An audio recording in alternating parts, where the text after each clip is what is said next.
Thanks, Philippe, for giving this wonderful talk today, which was exactly in the spirit of the center, in the sense that it touches on, or you borrow from concepts from language, and touch obviously on emotion to deal with an extremely thorny topic in music, which, as you could see, the audience was really into and got everybody's blood pressure going. Wonderful audience, by the way. Wonderful audience. It's important. So because you're talking about meaning in music, which is obviously very provocative and a very difficult and ambitious program. So how did you end up doing it? Why are you? I mean, you're working on something very nuts and bolts in the linguistic sense. And how did you sort of get seduced into trying to do it in the music context, which is so difficult? So what happened in recent years is that people started to expand their view of meaning, even in language. And some of this originated in work on sign language. So, of course, you know, the connection between sign language and music is not at all an obvious one, and it's not a direct one. I wouldn't claim this at all. Yeah.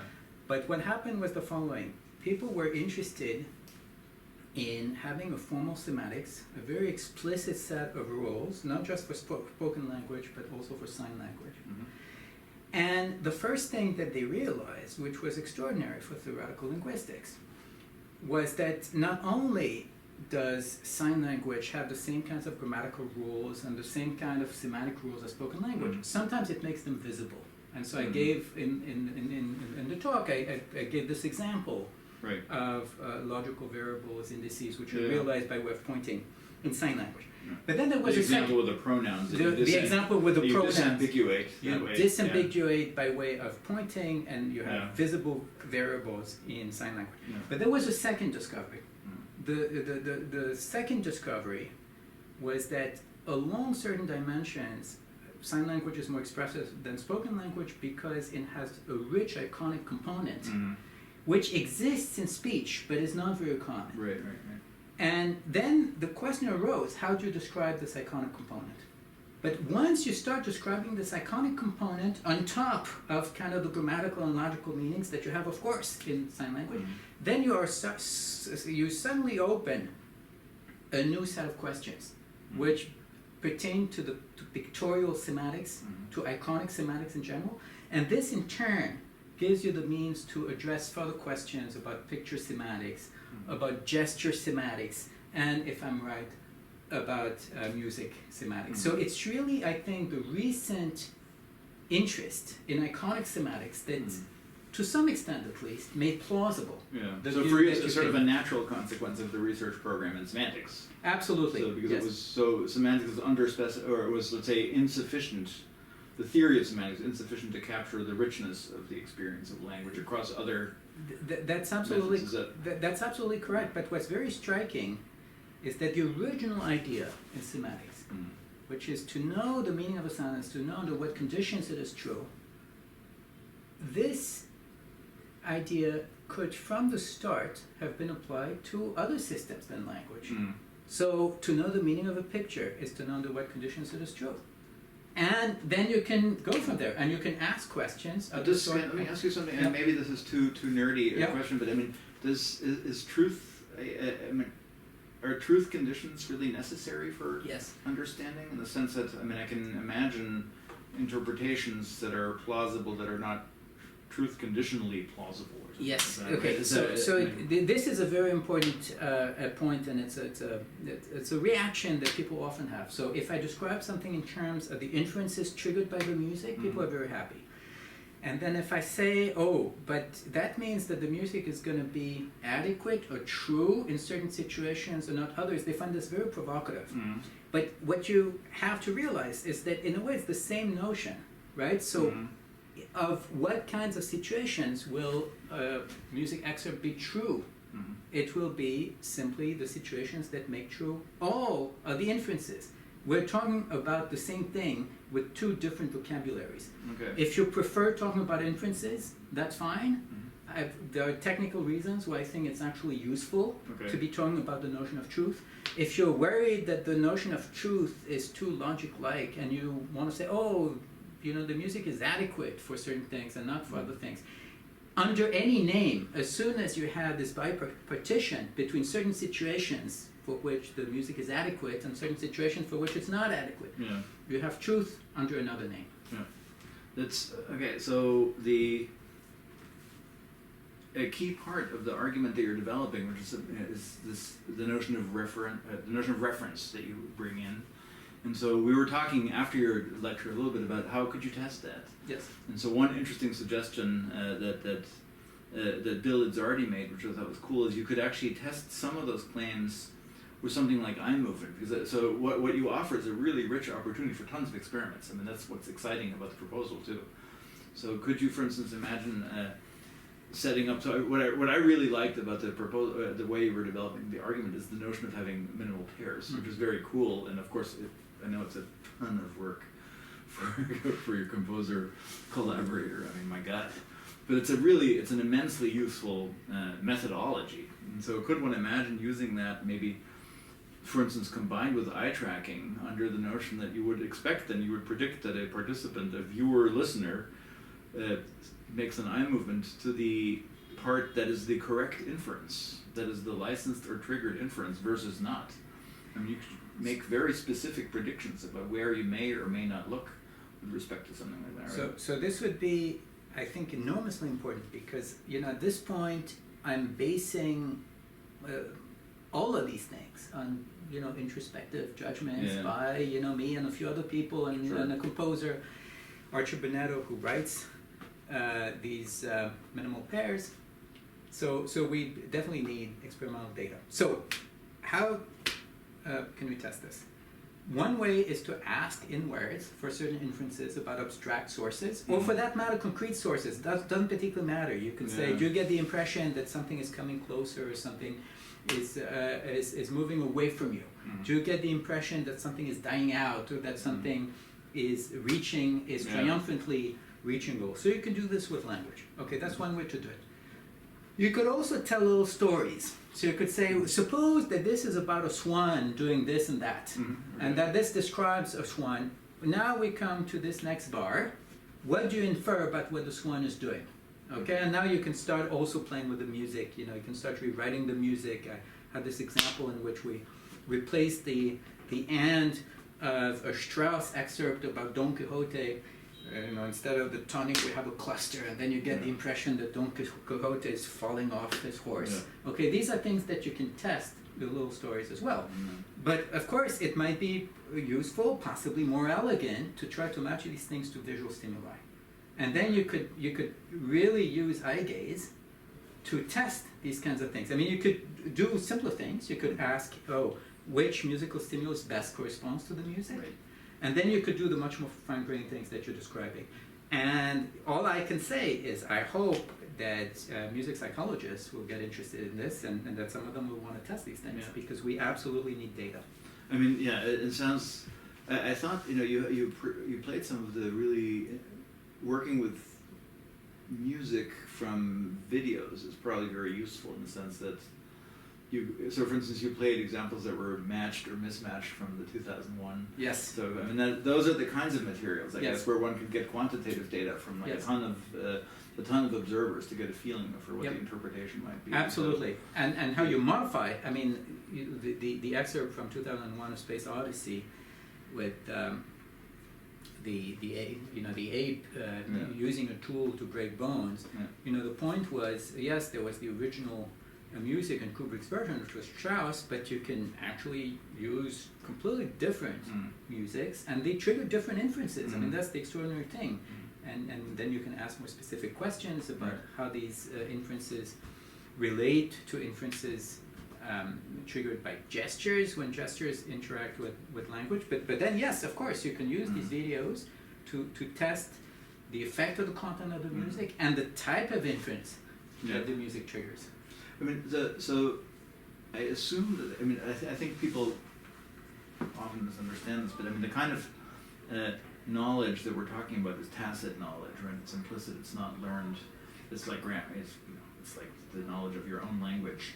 So if that's true, then I assume you would want this to hold cross-culturally anyway, right? So this should be the kinds of constraints, rules, or inferences, or the formal system that you're building for this should be true for contemporary music, classical music, music across cultures, I assume. Yes and no. If it's part of the mind, if it's part of the So structure. it is part of the mind, but it crucially depends on properties of the syntax of the music. So for instance, to give you an example, the notion of a dissonance is absolutely crucial in the kind of system I discussed, because you're going to get different inferences from a consonant chord and a dissonant chord.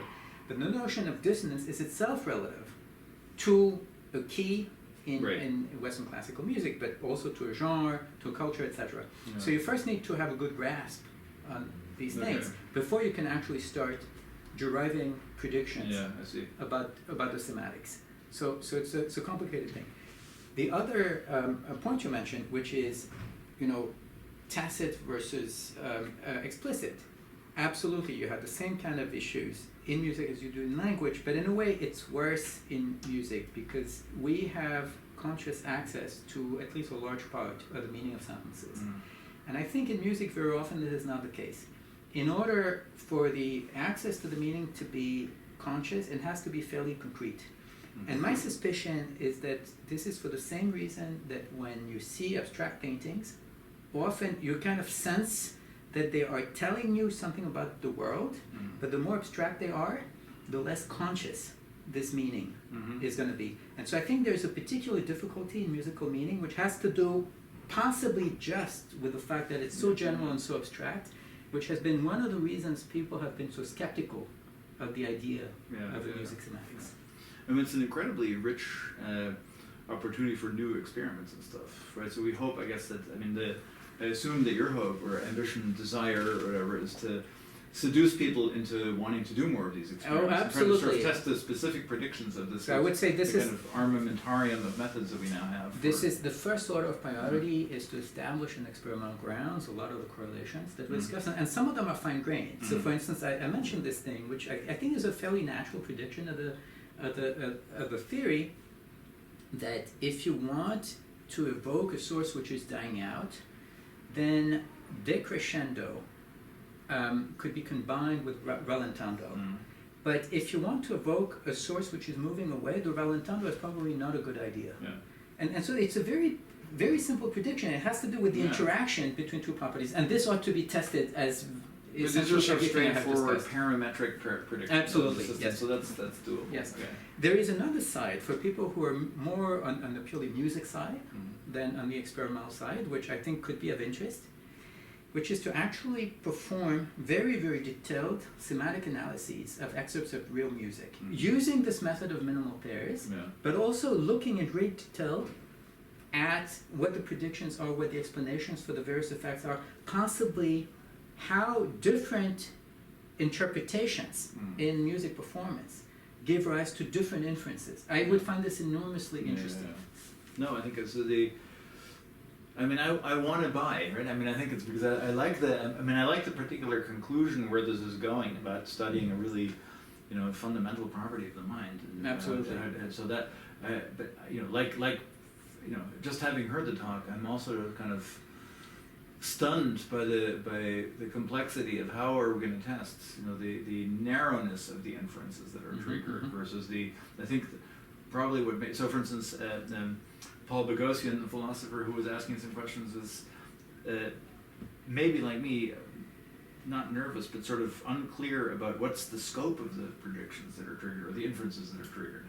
So if it's pretty narrow, then you say, oh, I can see where you might say, well, that's getting towards at least some meaning structure there. If it's very broad, then you're like, well, anything goes. If I hit you on the knee, you might think of anything. Yeah. So that was a little unclear, but I think that's probably part of my poverty of the imagination to get it right. So I think the predictions should be precise, as these predictions about the interaction between decrescendo and rallentando in particular.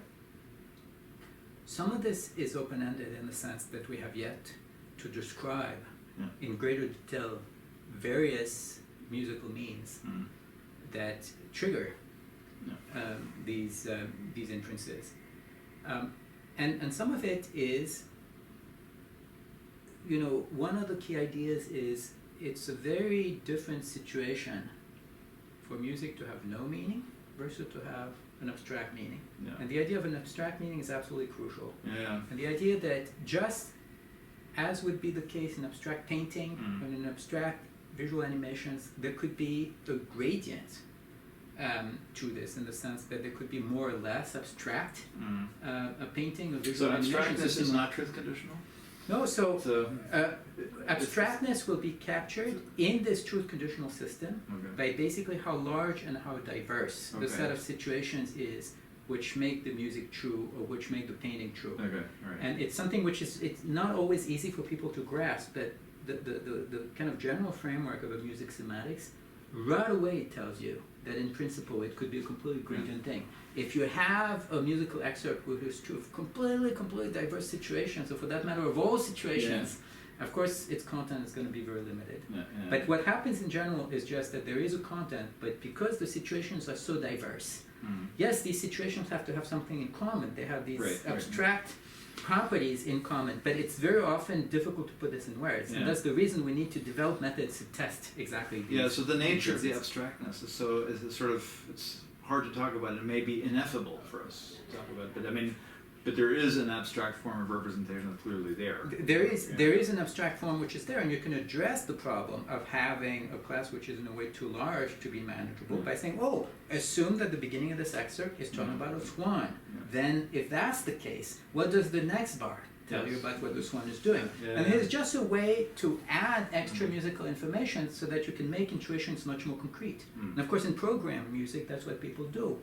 I think the idea that Strauss and Don Quixote tells a story that someone who hasn't read like the titles could infer is absolutely ridiculous. And I think that's sort of the thing when people, I think when people initially hear about music and meaning, they think, well, this is what a dog is, and this is what running is, and of course it's a much more complex and subtle problem than absolutely that. This notion of abstract meaning we have to grasp. Absolutely, but that's where being precise and having even the kind of Mickey Mouse formal models that I have matters, because they really force you to understand in great detail what the claims are. I think it's it seems a very good forward-looking research program. Again, I am really appreciative of this talk because it just also captures sort of the spirit of what we want to achieve in the center so nicely, because it really, but it's really at the intersection of language, music, and emotion in the most delicious way that I hadn't even anticipated. And I think it stimulated tons of people, the discussion, the ideas, and I think it's going to stimulate a lot further discussion. And what I really hope is that it's a chance for you to seduce people into doing experimental work on this, because I think that's what it really needs is a bunch more data to cash out some of these claims. I couldn't agree more. We need hard data. We need hard data. We need experiments. We need experimentalists to get involved. So thank you again, Philippe, for doing this, and I look forward to more and a bunch of more interaction on this topic, which is really great. My pleasure, and thanks to you and to your wonderful group. Thanks.